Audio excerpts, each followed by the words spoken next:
ಇಂದು socio economic ಮತ್ತು education survey ಆಗಬೇಕಾ ಬೇಡವಾ? ಆಗದೆ ಹೋದರೆ ನನಗೆ ಹೆಂಗೆ ಗೊತ್ತಾಗೋದು?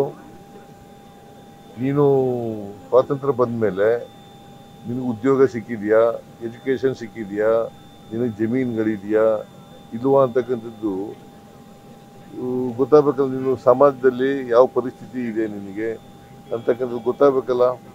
ಗೊತ್ತಾಗಬೇಕಾದ್ರೆ ಅಂಕಿಅಂಶಗಳು ಬೇಕಾಗಲ್ಲ. ಅಂಕಿಅಂಶಗಳು ಬೇಕಾಗಿದೆಯಲ್ಲ, ಅದಕ್ಕೋಸ್ಕರ ಇದು ಮಾಡ್ತಾ ಇರೋದು. ಇದು ಯಾರನ್ನೇ ತುಳಿತಕ್ಕಂಥ ಪ್ರಶ್ನೆ ಅಲ್ಲ. ಸಮಾಜ ನಿರ್ಮಾಣ ಮಾಡಲಿಕ್ಕೆ ವಿರೋಧ ಇರ್ತಕ್ಕಂಥವ್ರು ಈ ಥರದ ದಾರಿ ತಪ್ಪಿಸ್ತಕ್ಕಂಥ ಸ್ಟೇಟ್ಮೆಂಟ್ ಅನ್ನ ಕೊಡ್ತಾ ಇದ್ದಾರೆ.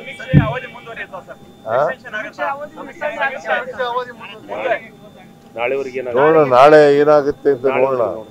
ನಾಳೆ ಸಾಯಂಕಾಲದವರೆಗೆ ನಾನು ಮುಗೀತದೆ ಅಂತಕ್ಕಂಥ ನಂಬಿಕೆ ಇಟ್ಕೊಂಡಿದ್ದೀನಿ, ವಿಶ್ವಾಸ ಇಟ್ಕೊಂಡಿದ್ದೀನಿ.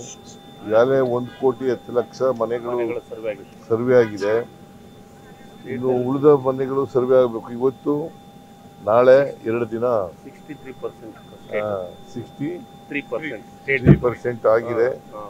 ಸೊ ನಿನ್ನೆವರೆಗೆ ಇವತ್ತು ನಾಳೆ 2 ದಿನ ಇದೆ. 2 ದಿನದಲ್ಲಿ ಕಂಪ್ಲೀಟ್ ಆಗ್ಬೋದು ಅಂತಕ್ಕಂಥ ವಿಶ್ವಾಸ ಇದೆ.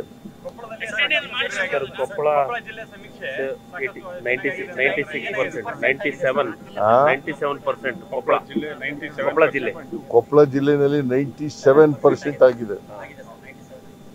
ಕೊಪ್ಪಳ ಜಿಲ್ಲೆನಲ್ಲಿ 97. ಯಾರು ಬದಲಾವಣೆಗೆ ವಿರುದ್ಧ ಇದ್ದಾರೆ ಅವರು ವಿರೋಧ ಮಾಡ್ತಾ ಇರ್ತಕ್ಕಂಥವ್ರು. ಬದಲಾವಣೆಗೆ ಸಮಾಜದಲ್ಲಿ ವಿರೋಧ ಇದ್ದಾರಲ್ಲ ಅವರು ವಿರೋಧ ಮಾಡತಕ್ಕಂಥವ್ರು.